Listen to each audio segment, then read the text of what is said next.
This week's show is brought to you by Pretty Easy Podcasts, helping podcasters get their shows off the ground and running at a low cost. Go to prettyeasypodcast.com today to get started. Hit up the Contact Us section, fill out your information, and your show could be on Apple Podcasts, Spotify, and all your favorite podcast platforms in no time. It's professional sounding podcast production done the right way at a low rate without you ever having to think about any of the production stuff. You don't have to learn how to edit. You don't have to learn how to get your show wherever you need it to get to. All you have to do is sign up with Pretty Easy Podcasts, worry about the content, worry about being creative and doing your show your way.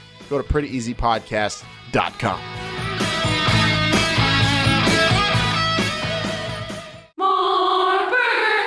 This is the future. This is not the past. The new XFL will kick off in 2020. If you smell what the XFL is cooking. It's still football, but it's professional football reimagined. This is our moment, our story to tell. This is history begun. This is the XFL.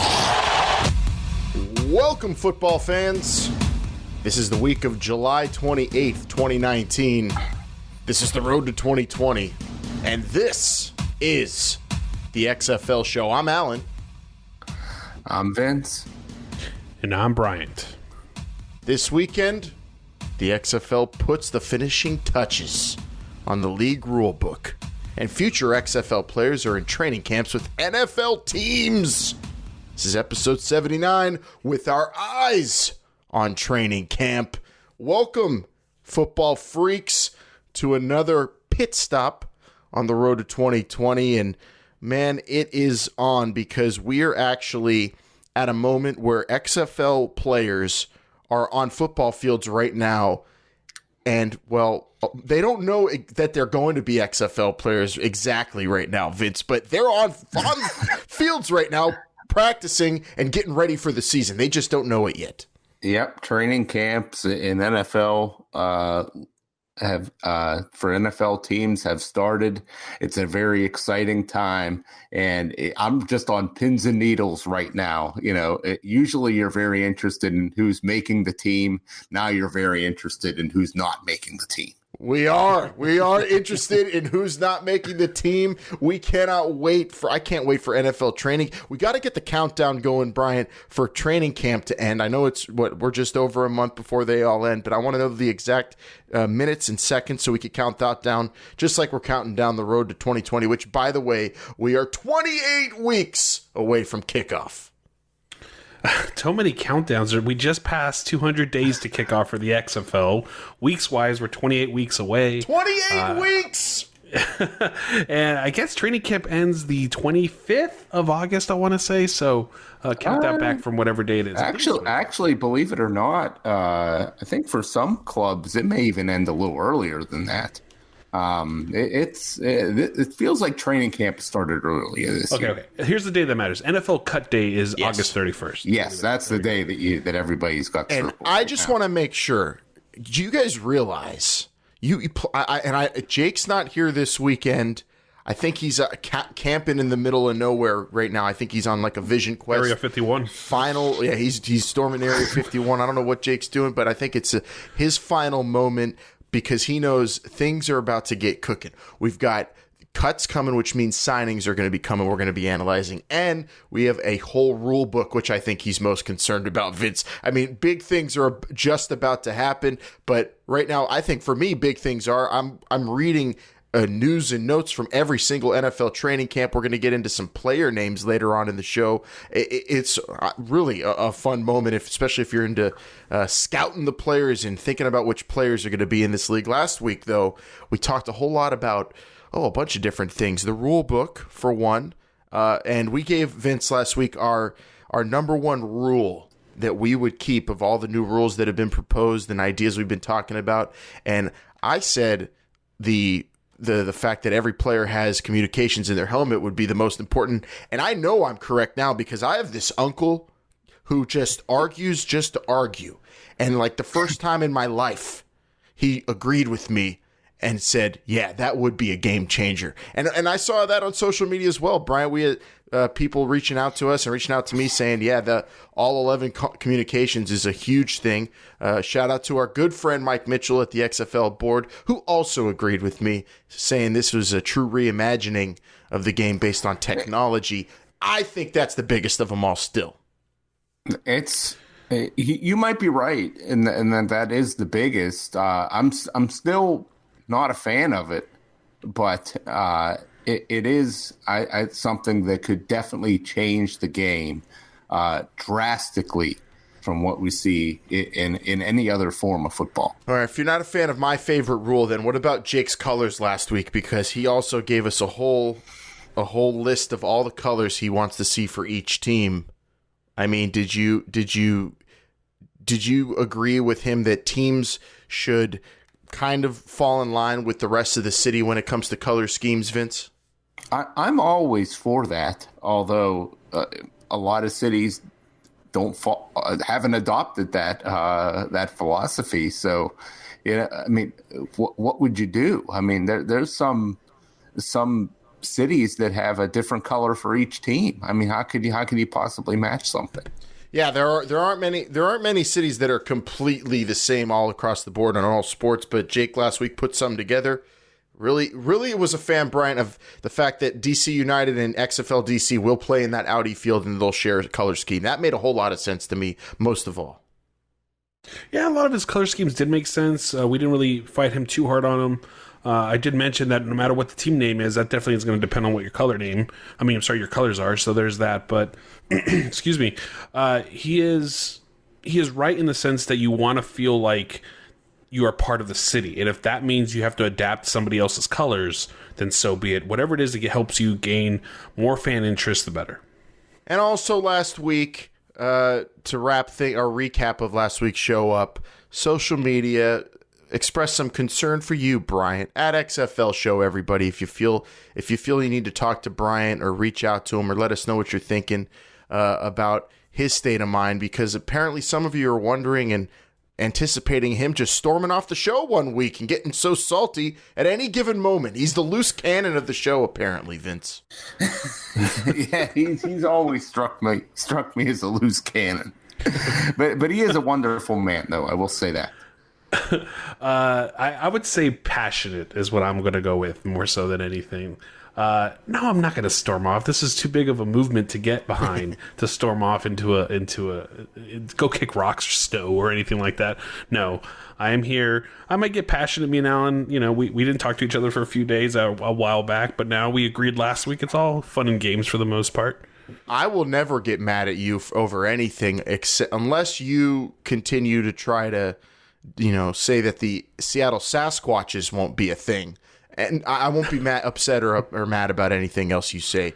I respect your opinion for sure. Brian's not storming off. This is all fun, but people were saying you're crazy for putting games so early in the morning. But then you look over in the Pac-12 in college football, Brighton, they're trying to have games at 9 a.m.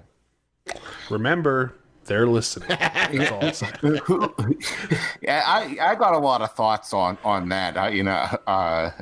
Maybe we'll save that for another discussion. Yeah, you'll have to wait for my goodness. Yeah, that's a Patreon exclusive right there, Vince. You got to join that conversation, which we did get going earlier this week. And real quick side note to our patrons who do give to the Patreon and those people who've been considering it or don't even know about it, we have awesome content over there, bonus exclusive content on our Patreon page. And this past weekend for all you fantasy freaks who are getting ready for fantasy football, we discuss in detail fantasy football as it relates to the XFL and the necessity of fantasy football and how to approach it for the XFL. A very fun mini-sode for you to check out if you're a Patreon member or thinking about becoming one. So quick programming note there. And also another quick social media note, guys, at XFL Show. Phone, again, just crazy amount of alerts because apparently was this you who started this crazy argument? Somebody started an argument on Twitter and we were in the middle of it getting added, Bryant, and people arguing over about not seeing XFL mentions in newspapers and magazines that are NFL and college football previews. I didn't expect to see any kind of XFL mention in a magazine like Athlon or Lindy's or Phil Steele. Did you? Where? Let me ask you something. Where do you go to see a spread of football fantasy magazines now? I don't even know where. Like, do you go to your local grocery store and there's still like a wall of magazines there? There are. I didn't even know that was still a thing.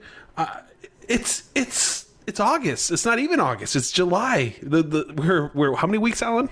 28 weeks from kickoff. We're 28 weeks away from kickoff. I didn't understand the argument. I think it went back and forth from there. Yeah, I don't know how we got entered. It wasn't me. Don't think that any argument that starts on Twitter starts with me at this point. Oh, well, just know we love being added. We love when you tweet at us at XFL Show. But, yeah, sometimes we get roped into these arguments, and I'll read them. We're not even saying it. I'm saying, is Bryant on the Twitter is talking to people saying something? But no, we didn't mention anything. But people are really feisty about not seeing XFL promotions in newspapers and magazines specifically, Vince, which I know you're still a reader of.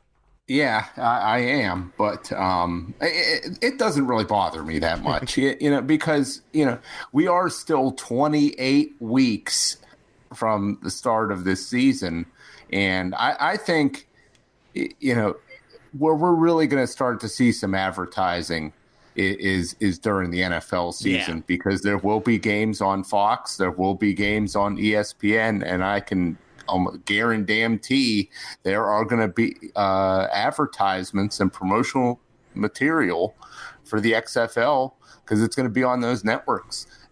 That's when you'll see it, and I think once the rosters and the team names and colors are a little bit more mature, you'll have something to market.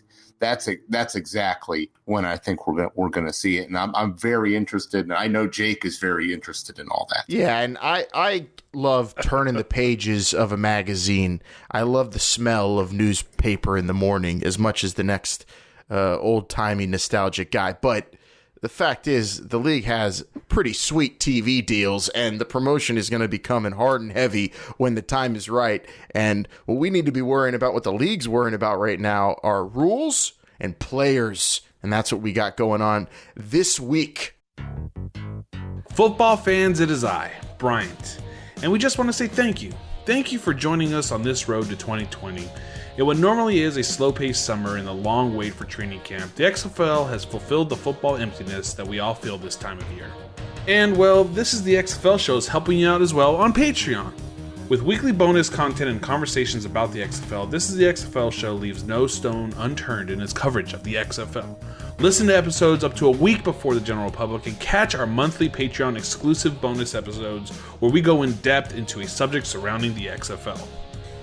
Still need more? Well, we got you covered with our weekly This Is Not the XFL Show. Every week, we talk all things not XFL in the world of football, and with college football set to kick off in just a few months, come check out our Top 25 preview as Alan and Vince give their preseason Top 25.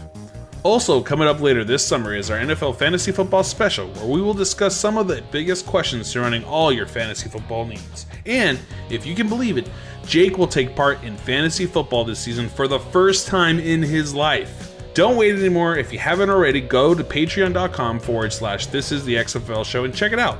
There is also plenty of free content there, so you have really no reason not to check it out. Patreon.com/This Is the XFL Show and get a first-class seat on the fast track to XFL 2020. So let's get into it, starting with our cover two. Going for two. Go for two and the lead. So in the front offices of the XFL right now, notes are being taken about player measurements, Vince. Notes are being taken about player statuses, whether it's with an NFL team or a CFL team, a college football team. Intense scrutiny into who's going to be eligible, who's going to be approached, what tier they're going to fall into, and all the things that go into building up a team within the structure of this league. And one of the important people that would be a part of a front office of an NFL staff would be the director of football operations. And unfortunately, this week for XFL Tampa Bay, they lost their director of football operations to the NFL because the Eagles this week hired Catherine Raich as their football operations coordinator. And that's important because it is the latest high-profile hiring of a female to one of the key NFL front office jobs, and more of those are happening. And Catherine Rach, who's did a big job in the CFL with Montreal, and is, even if you put her name in on YouTube, you could see some interviews. This is a woman who has aspirations to be the first female GM in the NFL, and she takes a big step towards that by leaving XFL Tampa Bay to go work for the Eagles. But unfortunately for the league, Bryant, a key cog in the front office machine for the Tampa Bay franchise is lost. Hopefully that is not the first of many, but as we've talked about before, there are going to be instances where the NFL might be able to poach some people from the league. Yeah, I go back and forth from whether or not it's a big deal or not. And nothing against Catherine Rach at all. It's more of, is this expected to happen? And I think that's where I go to, yes. This is going to happen. This is going to happen quite often, probably, for the XFL. Hopefully not leading up to the season, but definitely towards the end of next season, or the first inaugural season for the XFL. This is going to happen.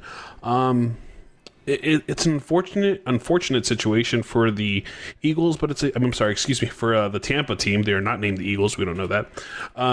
But I don't like that name. But good for, but Catherine Rach, good for her, and just another big step for another high profile woman to be hired in the NFL. I don't think it's a big deal. It's a bigger deal if this were to happen the other way. I think we've mentioned that in the past, where people are leaving the NFL to come to the XFL.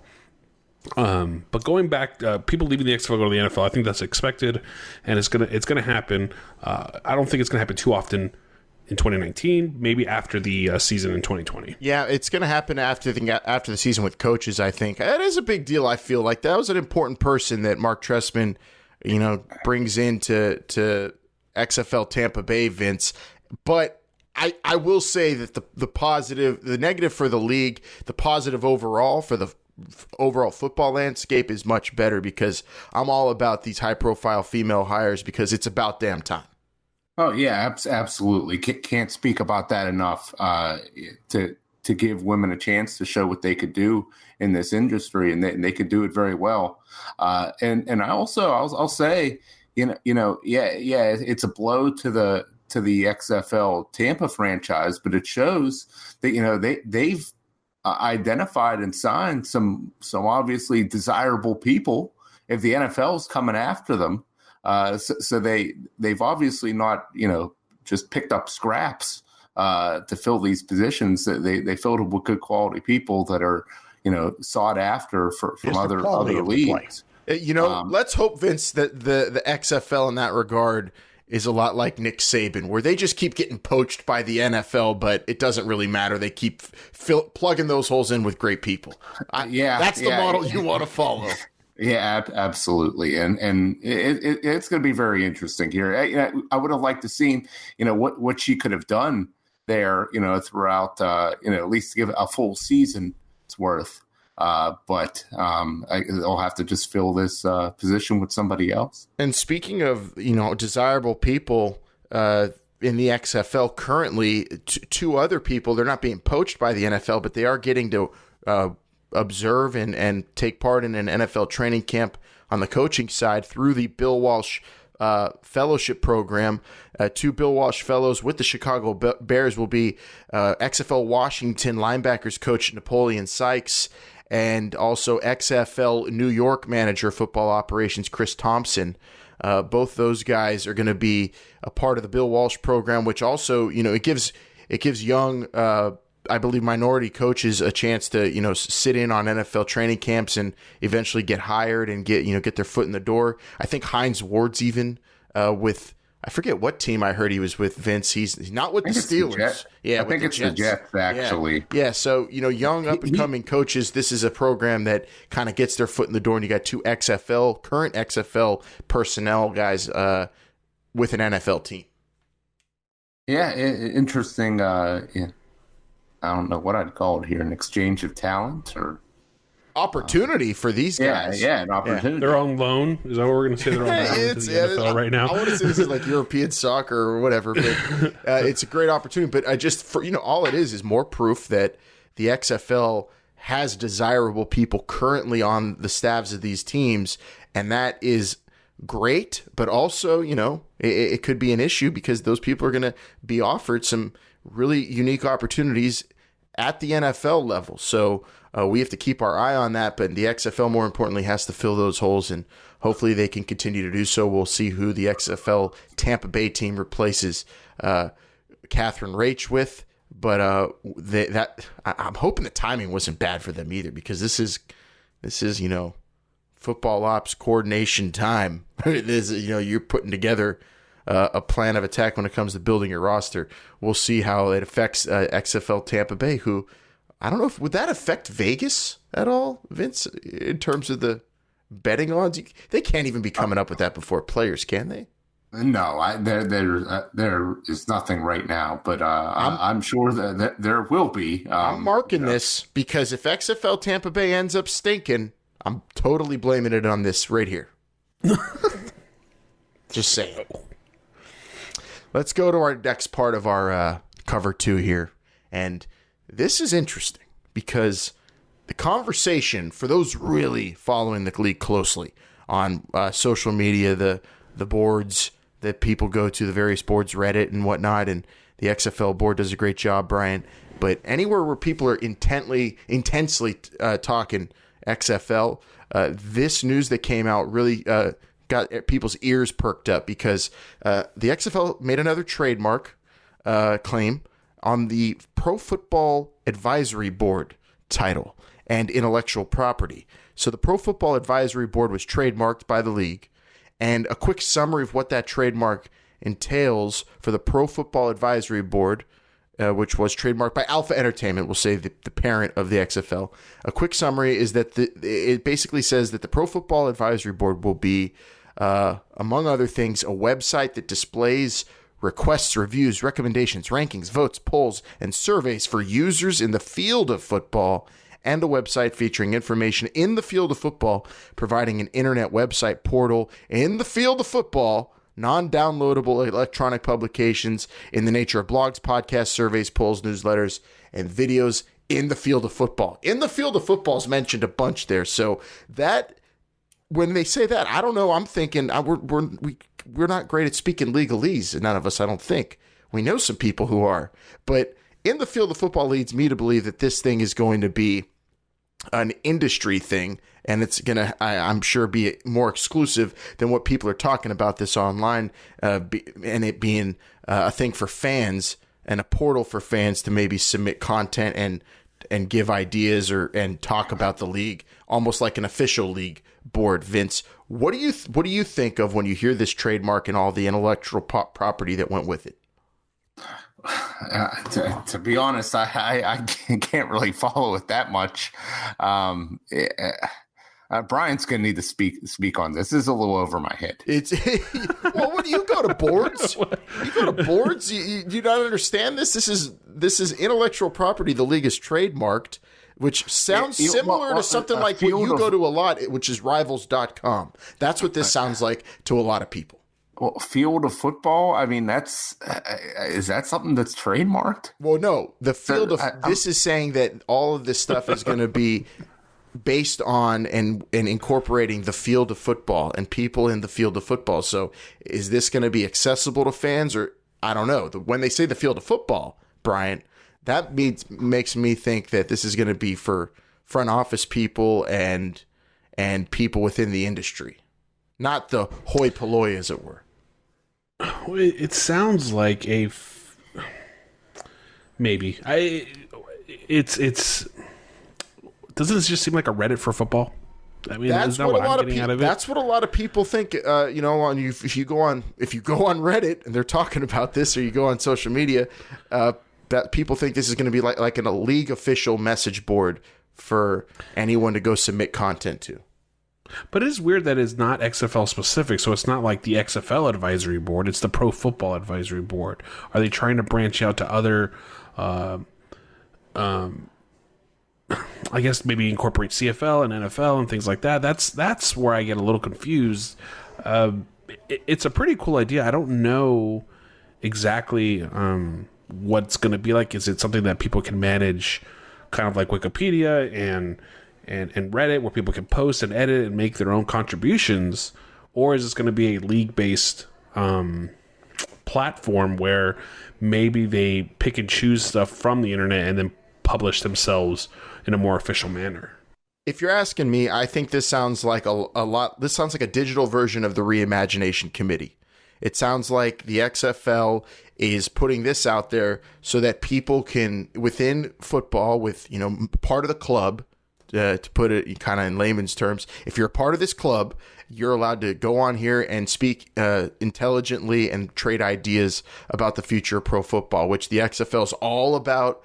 Reimagining and moving forward into the future, and maybe creating something like this is a great way to do that. I agree with that, but if there's going to be a league run version of this or something similar for fans, I'm all for it, and I almost think that would be very unique for the league to put that out there themselves instead of having fan created message boards, which is mostly what happens. But a league official place for fans to go under the league banner, I think, is a great idea. What about you, Vince?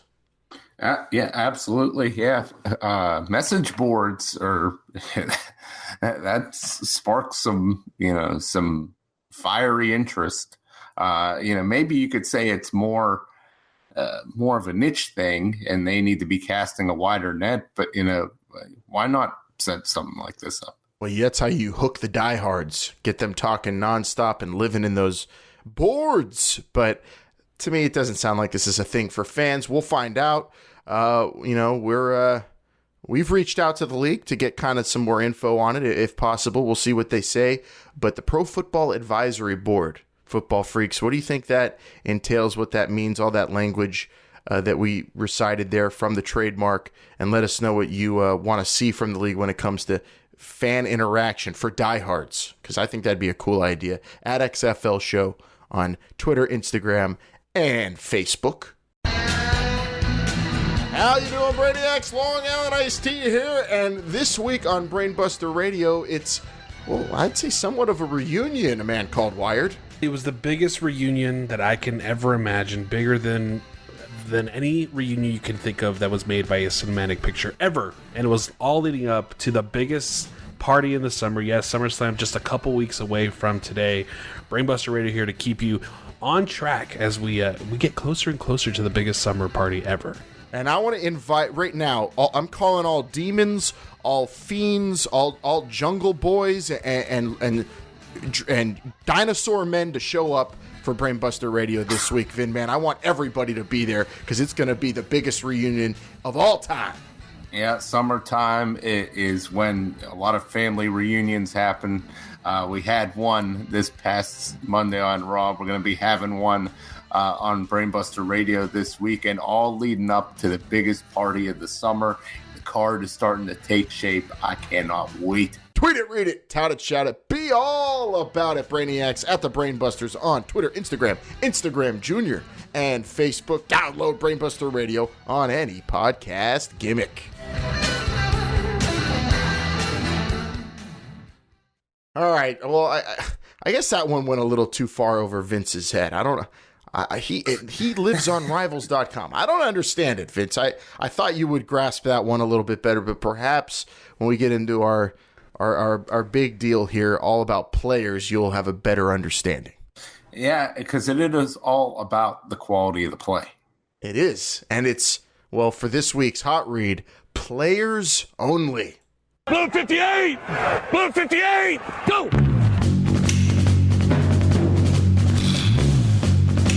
Hey, Ric Flair! Ric Flair!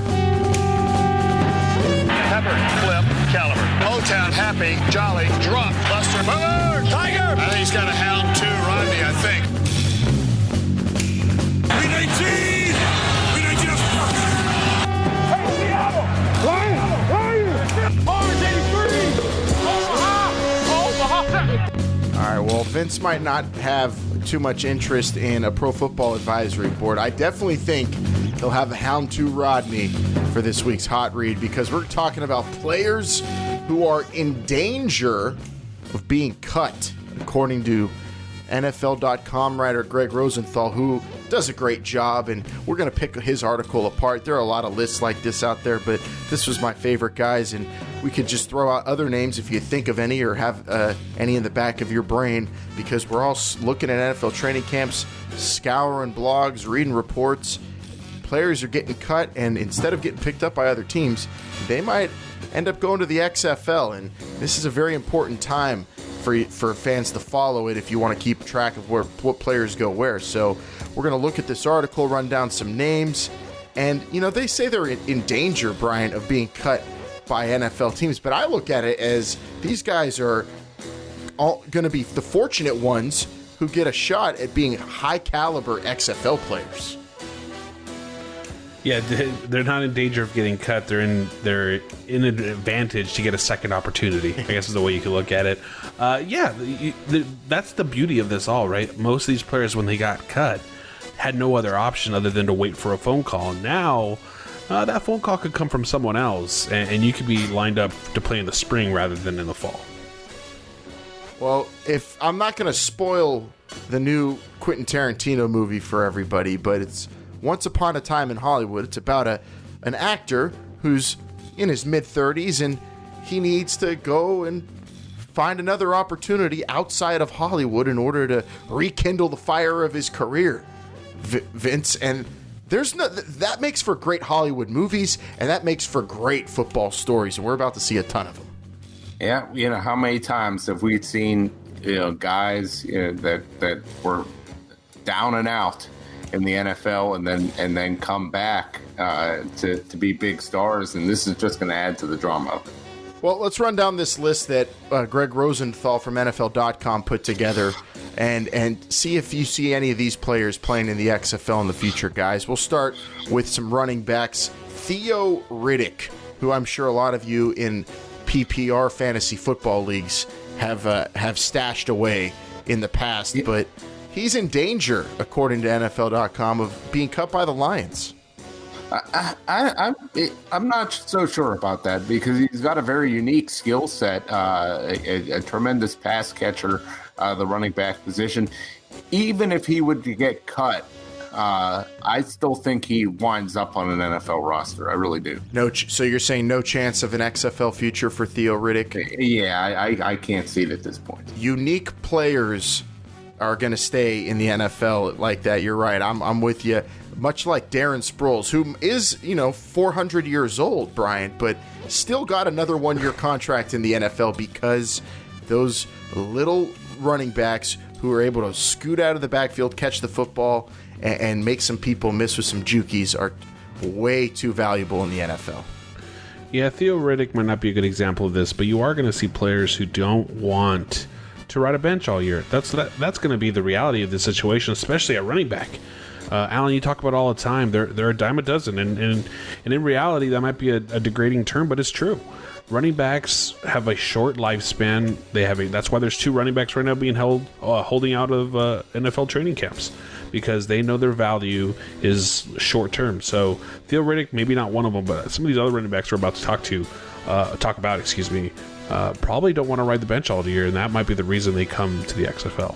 Yep, maybe someone like CJ Prozise, who plays for the Seattle Seahawks, and has been a pretty important part of their run game over the last few years, but has faced some injury woes. I think with the run game really shaping up in Seattle and them collecting some running backs and getting that game going again, Vince, I could see CJ Prozise getting cut and going to the XFL just because the injury history might scare people away in the NFL. Yeah, I agree with you. We all know that the best ability is availability, and this kid hasn't been able to stay healthy, and like you said, the Seahawks are stockpiling running back talent. This would be a coup for the XFL to get this guy a star running back out of Notre Dame. So I definitely could see this happening. And maybe he could play in Seattle not have to move. That's what I'd root for him. We'll see. What about Rex Burkhead, Bryant, the New England Patriots running back, who was he one of the guys who had one of the dagger runs at the end of the game in the Super Bowl against your Rams? I'm about to storm off this show. I'm not trying to anger you. I'm just asking you a question. Well, Rex Burkhead, a big goal line running back. I mean, I feel like someone's getting cut from New England, but I don't feel like a Patriot is going to be able to land on an XFL roster, Bryant, because I feel like any NFL team's going to pick one of those guys up just to pick their brains to try to get inside what Bill Belichick's trying to do. It's like going to a garage sale of a billionaire. You know you're going to find something good if you just wait around long enough. It's exactly what's going to happen in New England. Anybody that gets cut from New England is probably going to get swept up by another team before the XFL. Yeah. Which makes no sense because do Patriots ever leave that team and play well anywhere else? It makes perfect sense because Belichick has been giving this guy false information so that he will then give false information to whatever team signs. Well, side note, what about the guy I thought would be a great XFL quarterback is now a receiver for the Patriots? Vince. Oh, my God. Danny Etling, the former LSU quarterback. You know, Belichick just loves to do this kind of stuff just to, get people to talk about how smart they think he is. You covered this guy's whole collegiate career, Alan. You could tell us, does he have any skills that make him a wide receiver whatsoever? Danny Etling? Yeah. He's not a fast guy. He's not big. He's athletic, but not like it's one of the biggest shockers I've heard all offseason. Towel boy, water carrier, those I would have believed, but wide receiver. Do not degrade Danny Etling. He's an athlete. He's an athlete. I just never in a million years would have said that. If you gave me a list of all the quarterbacks, backup quarterbacks in this league, and who might become a wide receiver, I think Danny Etling would not have been high on my list. I'll say that. Well, actual wide receivers for the Patriots are also in danger of being cut. Demaryius Thomas, oh my goodness, that would be a blockbuster of a name for the XFL to land.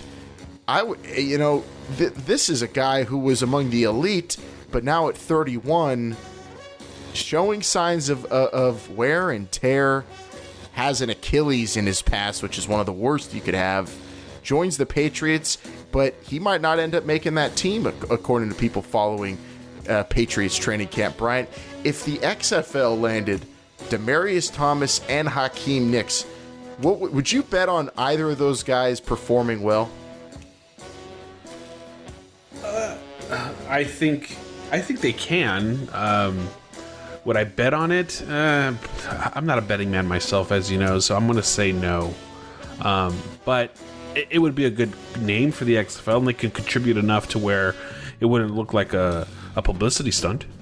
I think Demaryius Thomas is way too good to let an injury hamper him, but I also think he's way too good for another NFL team to not try him out. Vince, what do you think about a guy who ripped the Steelers' hearts out in a playoff game, end up going to the XFL?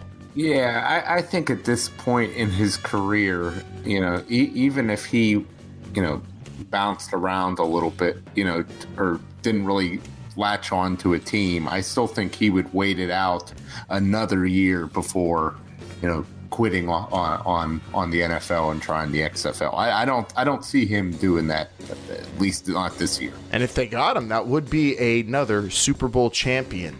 The XFL would have potentially joining the ranks, which over under, Vince, Super Bowl champions joining the XFL. Oh, good Lord. Let's set it at 5.5. Wow, that's pretty high. Players. I say it's going to be over that. Yeah, me easily. Too. I think we're going to have over 5.5. Really? Former Super Bowl with champions. the amount of players that are going to come, I think that's totally possible. I think we had over that in summer showcases. Maybe we had around 4 or 5. We'll have to look at the list again, Brian. But that's going to be a fun fact to keep an eye on. I'll tell you who doesn't have a Super Bowl ring or Does he even have any games played? Paxton Lynch, who's now with the Seattle Seahawks, a first-round pick in Denver, but never got to throw passes to Demaryius Thomas in a game. Did he? I don't even remember him ever playing, Vince. He is fighting Geno Smith. We've talked about it in the past to be the backup for Russell Wilson, but Geno is in the lead there, and if Paxton doesn't beat him out, a lot of people think the XFL is going to come calling, and he'll answer. Yeah, I just don't see Geno Smith making an NFL roster, and I think he'll be an XFL player. You're saying Geno Smith is going to lose out to Paxton Lynch? Yes, I do. Well, I don't believe that one bit. A lot of anything you read about Seattle training camp right now, it's the other way around. But I mean, we have a whole month to go, I guess. Bryant, who are you betting on, and are you guaranteeing that one of those guys is an XFL quarterback? Yes, I will say that I guarantee one of those two will be, because I don't think anybody's going to come a calling for Paxton Lynch or Geno Smith. I'm going to say Paxton loses to Geno Smith, and he ends up on an XFL roster. Yeah. I'm going to go with Paxton Lynch as well. I like that for sure. I think the XFL definitely needs a quarterback with a goatee or a Fu Manchu mustache. Paxton Lynch is fully capable of doing either. Alan, real quick, 4 touchdowns, 4 interceptions, 792 career yards for Paxton Lynch. In actual NFL games or preseason games? Actual NFL games. Oh, wow. I don't watch enough Broncos, I guess. I've watched Deshaun Kaiser play NFL football. Kind of surprised he's still in the league. New coach in Green Bay, and I don't know if he lasts, Vince, on the Packers squad playing behind Aaron Rodgers, and he's had his opportunities and hasn't looked great. What about Deshaun Kaiser going to the XFL? Yeah, I could see it happening. Just hasn't looked good. I mean, he's not like bad like Paxton Lynch has looked. I feel like Deshaun Kaiser has moved teams along a little bit. I think he could be a good XFL quarterback. No, yeah, there's no doubt he could be. Yeah, I like Deshaun Kaiser. Brian, what do you think of the former Brown and current backup for Green Bay? 11 touchdowns, 22 interceptions, almost 3,000 yards though in his career. Yeah, he's moved exactly what I said. He's moved the ball to the other team a lot, but he's moved the ball. I'll tell you this: if he gets cut, nobody is going to pick him up. So I would see him in the XFL, but that's the assumption that the Packers can find somebody else to fill that role, and I don't know if that's going to be possible. Based on what we're seeing, looking at the backup quarterback situations throughout the entire league with a fine-tooth comb, I don't know if Green Bay has a better option, unless they make a trade. Yeah, behind Deshaun Kaiser right now is, Vince, you ever hear of Tim Boyle? No. Or Manny Wilkins? Manny Wilkins sounds familiar. Manny Wilkins was an Arizona State quarterback last year. Okay. And Tim Boyle played at Eastern Kentucky. Those are the guys battling Deshaun Kaiser for reps behind Aaron Rodgers. Wow. I don't think it matters because I don't know if Aaron Rodgers is going to come out of a game this year unless he breaks his leg. Well, that's an excellent point. I mean, obviously you would love to have a backup quarterback with some experience. But if you're Green Bay, if Rodgers goes down, you're screwed anyway. So, maybe you just, try to develop these kids. Yeah, try someone new. Yeah, I like Deshaun Kaiser's shot at being an XFL quarterback. I wouldn't mind if he was the LA quarterback. I think there's a lot left in the tank there. Although, I'm rooting for Chad Kelly. What about Torrey Smith? Carolina Panthers receiver, Super Bowl champion. Another one. Super fast. Torrey Smith. Yes. Now, Alan, you'll have to correct me if I'm wrong, but, we don't know what pass interference is going to be like in the XFL. so I'm not sure how effective he'll be. But, if he can still run fast, he'll probably, maybe stay with. Hey, with Carolina, but hey, I know you're disparaging Torrey Smith for his time with the Ravens, but with the 49ers, he actually ran fast down the field and caught footballs. when was that? Last year? No, a few years ago. Yeah, he was, Okay. he was on San Francisco. 3 years ago. Yeah. Well, I don't know. He hasn't made much noise. He's on the physically unable to perform list Well, currently that's not a good sign either. for his NFL prospects.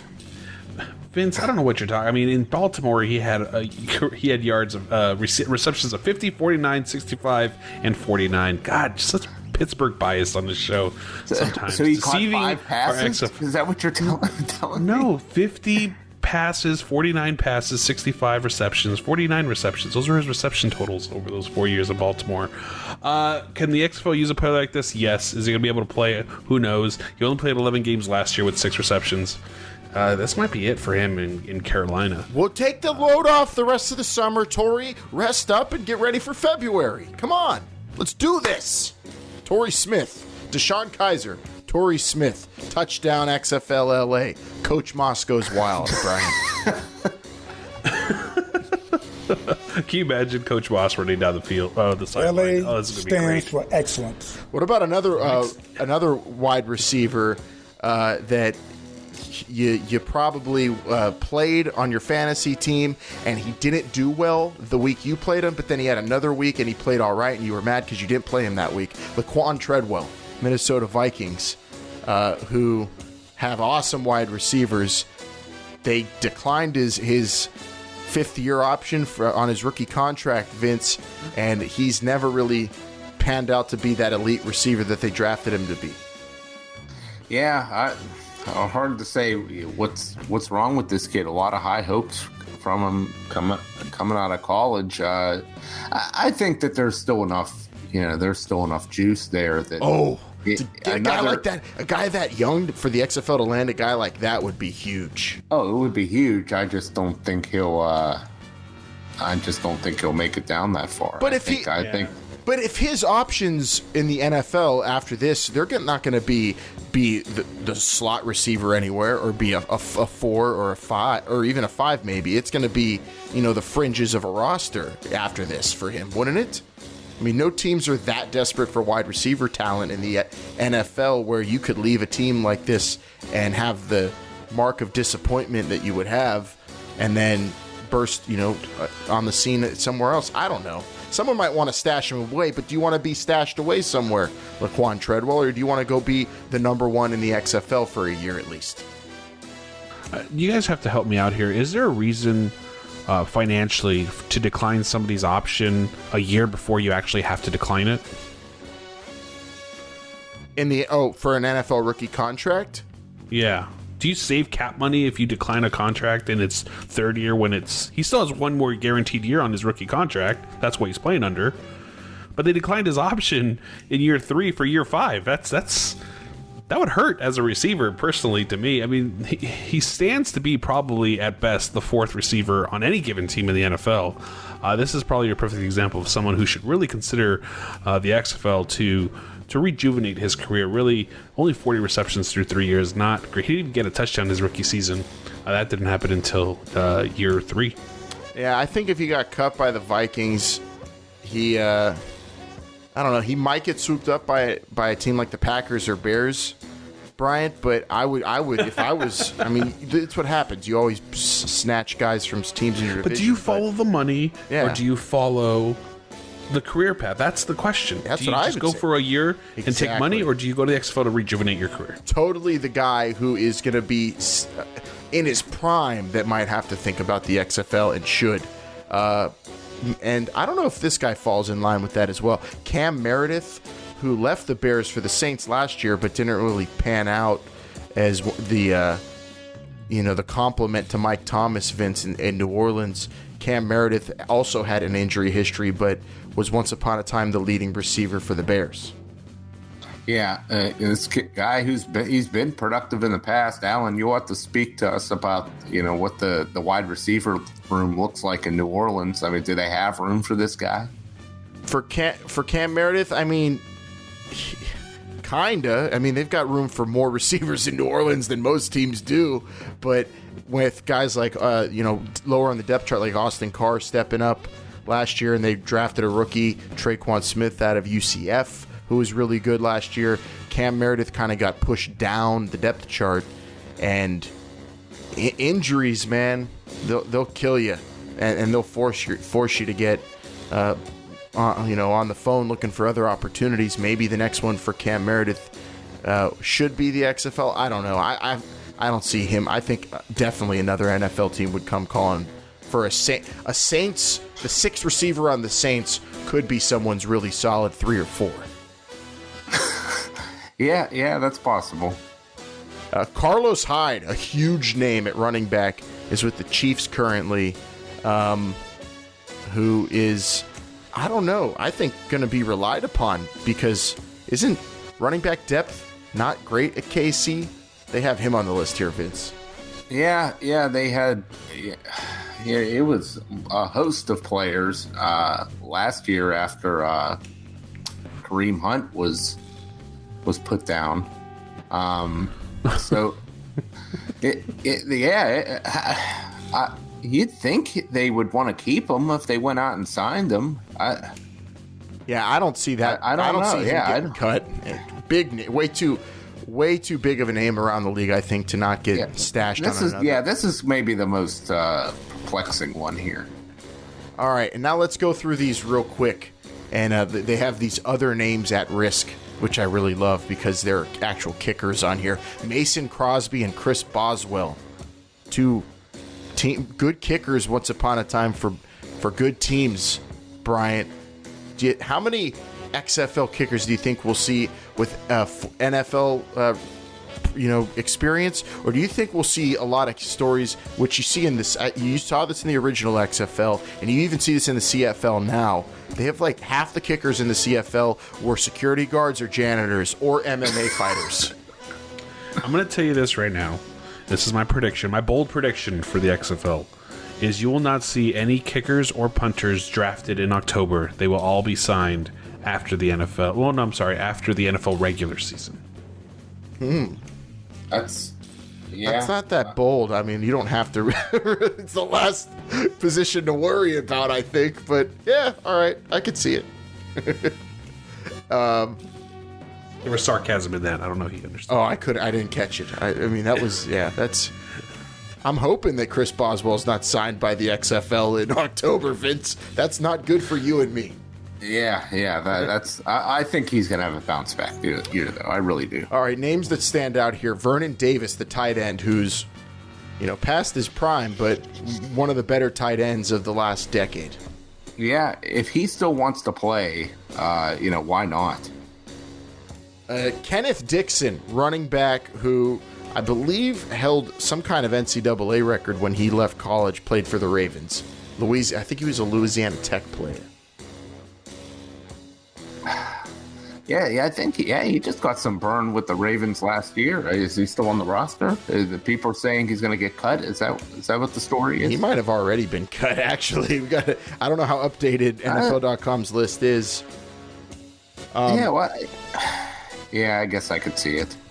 I'm just all about having players in the league, Bryant, that when they're playing in the game, the XFL is going to be able to put up graphics that say this guy is his college's all-time leading whatever, yards getter, receiver, running back. I think that's important, kind of. Well, you have to hype these players up. They have to seem legitimate. They have to seem like they're going to be a part of this good, crisp football that Oliver Luck always talks about. So yeah, throwing up important stats like that always makes sense. If they make sense, right? Don't make this a baseball thing where he has the highest batting average when it's 74 degrees on a Tuesday on the second Tuesday of a month. Like, don't do things like that. But if it's relatable stats in terms of yardage and passing and all that stuff for college, so be it. Can't really throw up any NFL things, can you? Yeah, I guess you could. You could say NFL 3,000 yards in the NFL or Super Bowl professional champion. yards. Super Bowl champion. Hell yeah, you can. Kenneth Dixon is still on the Ravens roster, Vince, but they did draft Justice Hill from Oklahoma State, fastest running back in the draft. Big Justice Hill fan. Yeah. Yeah. Let's go through some more names. All right, here you go. Cardale Jones. Yeah, he's going to the XFL. Kyle Lauletta, who's playing behind Daniel Jones and Eli right now in New York. I guess they have to keep 3 quarterbacks. Unless we did do a whole episode on this. Yeah, they have another guy in the room too. There's a 4th guy too. Yeah. Oh, here you go. The blueprint for Danny Etling, Terrell Pryor. Terrell Pryor will still be in the NFL. I feel confident in that. And here's actually even better than saying you're your league's all-time leading whatever or a Super Bowl champion. Being able to put up the graphic, Bryant, next to a player's name in the XFL that says played for Nick Saban. Reggie Ragland, the linebacker, is I believe in Kansas City and in danger of getting cut. More Alabama players, the better, I say. That'd be a cool stat to see. Played for Nick Saban. Yes, no, checkbox, right? Just next to every single player. That'd be great. I'm really interested in seeing if this Dominque Rogers Cromartie can make it. It's Dominique. Dominque? No, you're Clint Domain. Yeah, you're Dominque. you were talking to Cajun guys on our Patreon. Cajun. You were talking to Cajun guys on our Patreon, and now you're confused. That's Dominique Rogers Cromartie. If you want to talk about a graphic you could put up on the screen, what's this one like? Father of 12 children or something? No, that's not. That's Antonio Cromartie that had the 18 kids or whatever. Dominique Rogers Cromartie is just the guy who got toasted by Santonio Holmes in the Super Bowl. That's his claim to fame. Alan, I know you're trying to wrap up here, but I did send a list if you guys want to check it out. These are top remaining free agents that are at no training camps. Real quick, do you see anybody that can be XFL bound? Mason Foster would be huge. I mean, that's a tackling machine right there. He just got cut. There's no way in under the God's hot son Corey Lugit's going to stay a free agent and not go to another NFL team. Ooh, Michael Crabtree playing for Hal Mummy's offense, Vince. Yeah, yeah, that's good right there.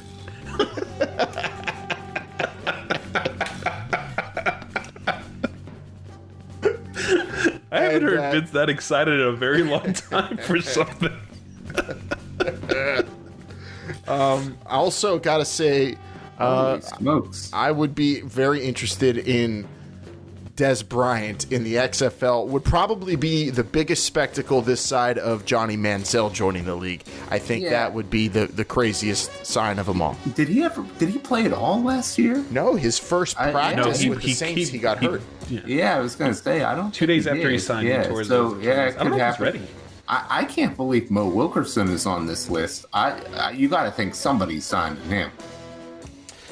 Yeah, I don't know. He might be past his expiration date in the NFL too. He ain't that old. These are really good players on the list. Bryant sent us, and a lot of these guys. Mike Daniels is already signing with the Lions after getting cut with the Packers. That was a shocker. Eric Berry, if it wasn't for illness, he's one of the top players in the league. Be interesting to see if somebody takes a shot on him. Yeah, and I'd like to see the Steelers do it, to be honest. Yeah, man, I know they need a safety for sure, but that's not what we're talking about here. I want to talk about Michael Crabtree playing in Dallas. Landry Jones to Michael Crabtree would sell all kinds of tickets in the XFL. It would. That's absolutely right. And these are not beyond the realm of possibilities, football freaks. These can be real quarterback to receiver connections we might see in the XFL if the chips fall the right way. It's possible. It might be improbable, but I think they're with the right nudging of players by agents and coaches and confidants. It's possible, guys. It's definitely possible. And Alan, I'm trying to remember when those tiers were really announced. I want to say it was probably back in. Man, it's been a while now. Don't get me to try to remember. I'm only looking. It was earlier in the year. I think it was February of this year. So who knows if the XFL has kind of readjusted their quotas? Who knows? They might be able to actually adjust and pay these players even more.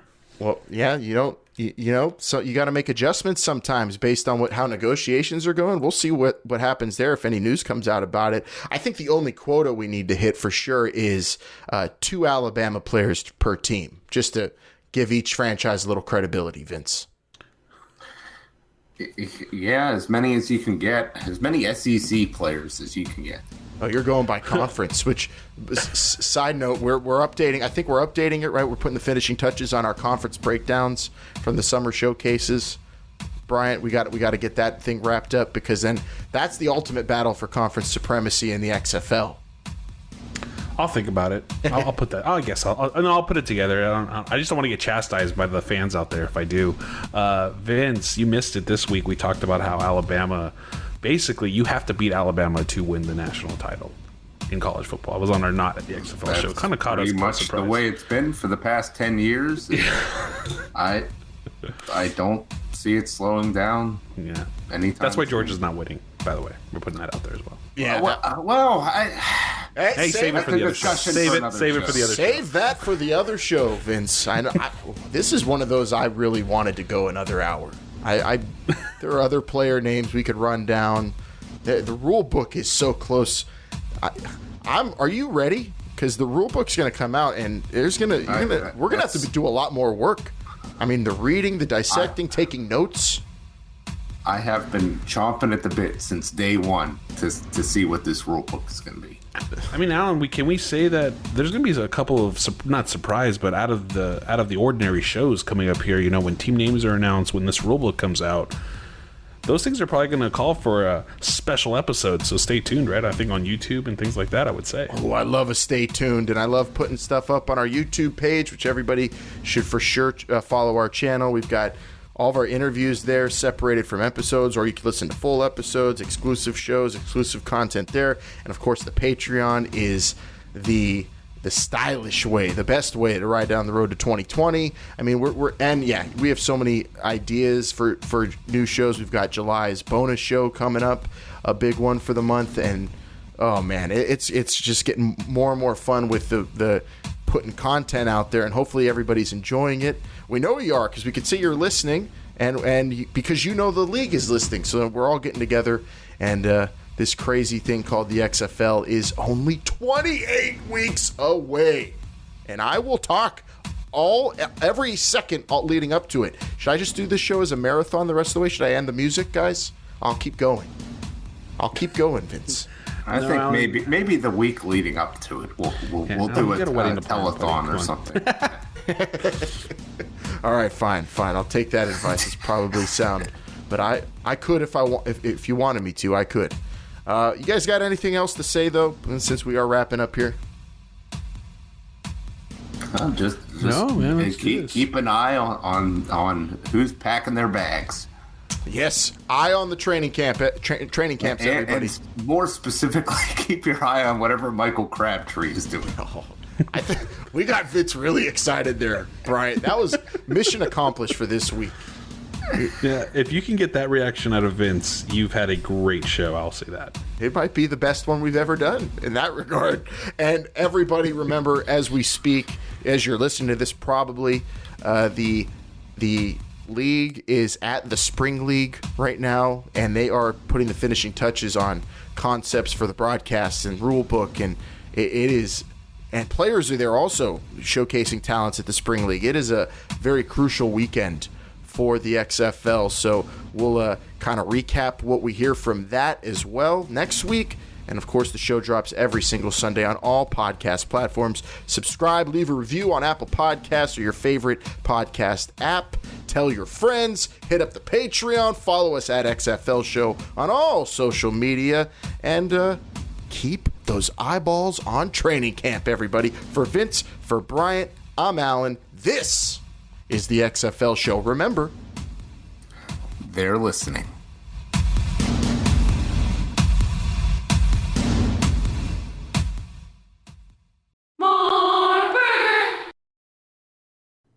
Thanks for watching and listening, XFL fans. Don't forget to tell us what you think in the comments below, or even better, hit that subscribe button to stay up to date with all things XFL. Check out some of our other videos and follow us on Twitter, Instagram, and Facebook at XFL Show.